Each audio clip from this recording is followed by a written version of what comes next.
நான் சூரிய பேசுகிறேன். ஹரிதாஸ் படத்தில் நடிச்சிருக்கேன் அப்படின்றத விட வாழ்ந்திருக்கேன், வாழ வச்சுருக்காங்க. படம் ரொம்ப நல்லா வந்திருக்கு. இந்த படத்தை டாக்டர் வி ராமதாஸ் சார் தயாரிச்சிருக்காங்க. Executive producer Velmurugan sir, Manjala madam சேர்ந்து பண்ணியிருக்காங்க. ஜிஎன் குமாரவேல் சார் இந்த படத்தை இயக்கியிருக்காங்க. கேமராமேன் ராண்டி சார் ஒளிப்பதிவில் நான் நடிச்சிருக்கேன் அப்படின்றப்ப ரொம்ப சந்தோஷமாக இருக்குது. ஸோ கொடுத்து வச்சுருக்கேன் நான். படம் ரொம்ப நல்லா வந்திருக்கு. வசனம் வெங்கடேஷ் அண்ணன் பண்ணியிருக்காங்க. அற்புதமாக எழுதியிருக்காங்க. எனக்கு ஏற்ற மாதிரியே எல்லா படத்துலையும் ஏதாவது ஓன் டைலாக் நான் பேசணும்னு நினைப்பேன், அது வந்துடும். ஆனால் இதில் வரக்கு வாய்ப்பே இல்லை. ஏன்னா அந்தளவுக்கு எழுதியிருக்காங்க. ரொம்ப நல்லா இருக்குது. உதவி இயக்குனர் எல்லாத்துக்கும் நான் அந்த நேரத்தில் தேங்க்ஸ் சொல்லிக்கிறேன். இந்த படம் மிகப்பெரிய வெற்றி பெறணும்.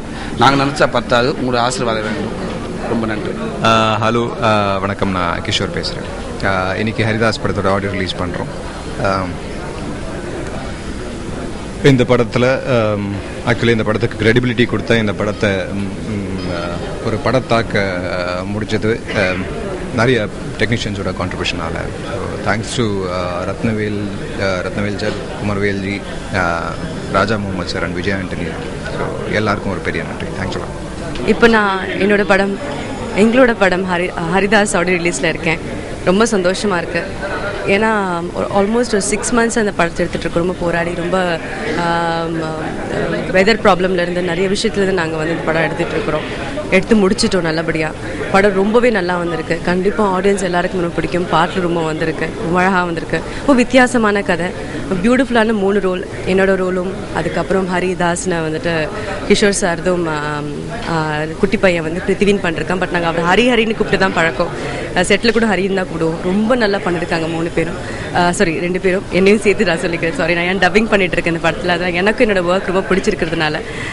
ரொம்ப குறைவான படங்கள் தான் நம்ம சொல்ல முடியும், நம்ம மனசில் தொடுற மாதிரி ஒரு படங்கள்னு சொல்ல முடியும். அந்த விதத்தில் Haridas is very close to my heart. I am looking forward for it. Haridas படத்தோட குழுவினர் எல்லாருக்கும் என்னோட வாழ்த்துக்கள். இந்த படம் மிகப்பெரிய வெற்றி அடையும் நான் ரொம்ப வேண்டிக்கிறேன். அண்ட் இந்த படத்தில் என்னோட நண்பன் டிஓபியாக இருக்கார், டைரக்டர் ஆஃப் ஃபோட்டோகிராஃபி கலக்கியிருக்காரு. அவர் எப்போவுமே கலக்குவார், இது ஒரு சின்ன மேட்டரில். பட் இந்த படத்தில் இன்னும் கொஞ்சம் கூடுதலாக கலக்கியிருக்காரு. And I think it's seems like a good story. So wish the crew எல்லாருக்குமே ஆல் தி பெஸ்ட். வணக்கம், மாலைமலர்.com. நான் இப்போ ஹரிதாஸ் படத்தோட ஆடியோ லான்ச்சில் உங்ககிட்ட பேசிகிட்டு இருக்கேன். இந்த படத்தோட டைரக்டர் ஜிஎன்ஆர் குமாரவேலன் என்னோடய ஃப்ரெண்ட். அவர் கூட நான் சேர்ந்து 3 படம் ஒர்க் பண்ணியிருக்கேன். இது 3rd ஃபிலிம். இந்த படத்தோட ப்ரொடியூசர் ராமதாஸ் சார் ரொம்ப பொருட்செலவு பண்ணி இந்த ப்ராஜெக்டை ப்ரொடியூஸ் பண்ணியிருக்காங்க. இந்த கதையே ஒரு டிஃப்ரெண்ட்டான கதை. வழக்கமாக இன்றைக்கி மீடியாவில் நம்ம ஒரு காதல் எப்படி சேர்றாங்க, கடைசியில் எப்படி லவ் ஜெயிக்குது அப்படின்னு போயிட்டுருக்கக்கூடிய ஒரு காலகட்டத்தில் ஒரு டிஃப்ரெண்ட்டான ஒரு அப்பாவோட பையனோட ரிலேஷன்ஷிப்பு அதை பேஸ் பண்ண ஒரு சப்ஜெக்டை டைரக்டர் பண்ணியிருக்காரு. படத்தோட ரீரெக்கார்டிங்கில் நான் படத்தை பார்த்தேன். படம் ரொம்ப நல்லா இருக்குது. இந்த படம் கூடிய சீக்கிரம் ஸ்க்ரீனுக்கு வரப்போகுது. நீங்கள் எல்லோரும் இந்த படத்தை பார்க்கணும். Thank you sir. குமாரவேல் நல்ல டெக்னீஷியன். ஆனால் அவங்க ஃபாதர் ரொம்ப மரியாதைக்குரிய ஒரு டெக்னீஷியன். எனக்கு அவர் டெக்னீஷியன் அப்படிங்கிறத விட அவருடைய கேரக்டர் ரொம்ப எனக்கு பிடிக்கும். ஏன்னா சினிமாவில் டேலண்ட்டுகள் நிறைய பேர்த்துக்கிட்ட இருக்கும். ஆனால் டேலண்ட்டை விட கேரக்டருங்கிறது ரொம்ப முக்கியம். குமாரவேல் அவர்கள் அவருடைய கேரக்டர் எனக்கு ரொம்ப பிடிச்சது. சாதாரணமாக பேசிட்டு இருக்கும்போது எனக்கு பத்திரிக்கை கொடுக்க வந்த இணை தயாரிப்பாளர் வேல் அவர்கள் கேஷுவலாக நான் பேசிகிட்டு இருக்கும்போது சொன்னார், நீங்கள் எப்படி வந்தீங்கன்னா, இல்லை நான் டாக்டர்கிட்ட ரொம்ப நாளாக ஒர்க்கில் இருந்தேன்.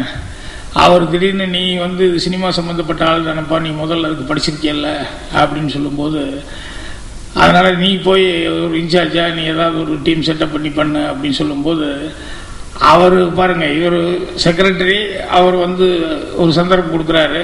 ஐயையோ எனக்கு டச் விட்டு போச்சுங்க, நான் எப்படி போகிறது அப்படின்னா.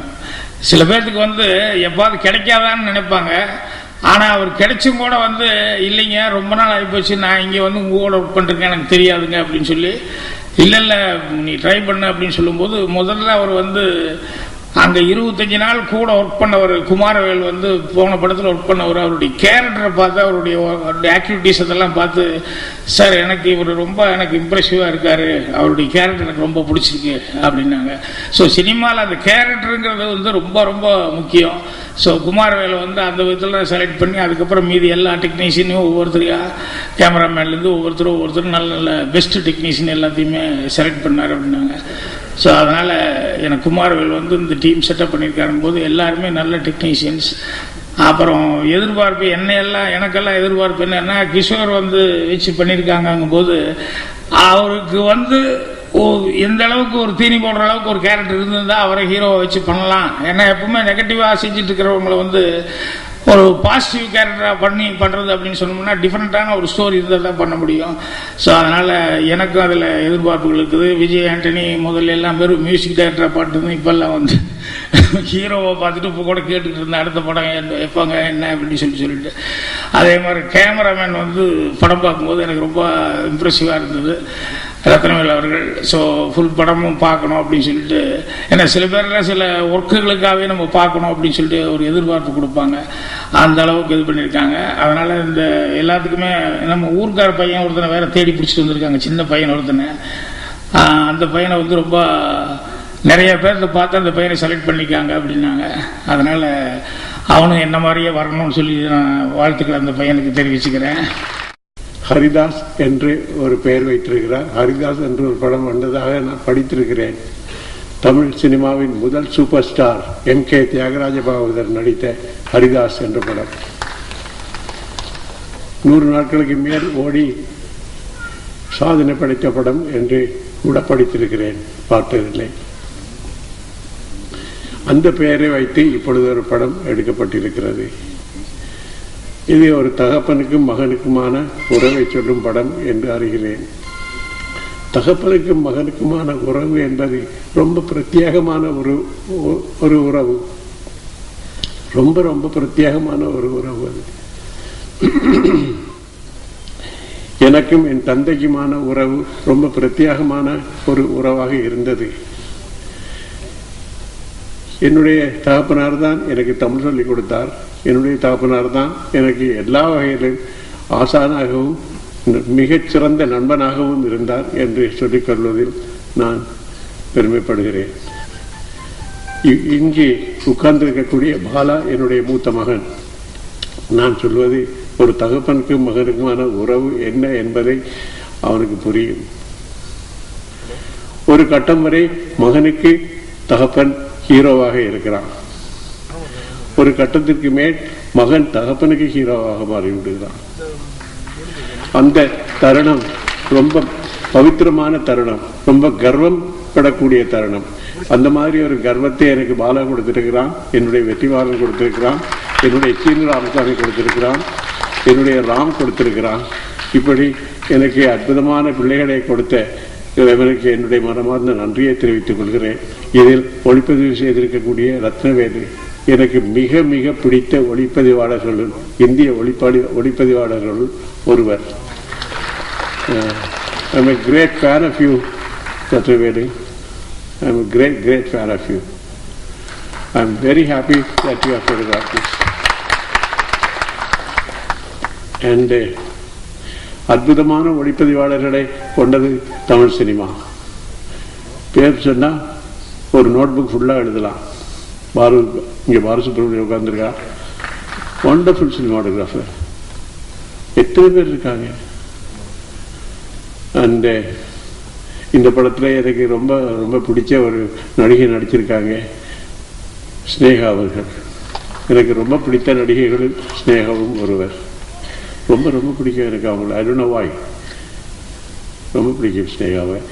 அப்புறம் கிஷோர் என்னுடைய வெற்றிமாறனுடைய படத்தில், முதல் படத்தில் இருந்து அவர் நான் ஃபாலோ பண்ணிக்கிட்டு வர்றேன். What such a wonderful artist, such a intense artist. அவருக்கு குமார் அவருக்கு இந்த தகப்பன் ரோல் கொடுத்தது எனக்கு ரொம்ப சந்தோஷம். I don't think you could have found a better person than him. Kishore is such a refined, intense artist. And the intensity of an artist can be found only in the silent moment. Dialogue கொடுத்தா பேசிடுவாங்க, வாந்தி எடுத்துருவாங்க. மனப்படம் பண்ணி வாந்தி எடுக்கிறது தானே dialogue. ஆனால் silent மூமெண்ட்ல ஒரு few seconds hold பண்ண முடியுமா ஸ்க்ரீன்ல? அது கிஷோரால முடியும்.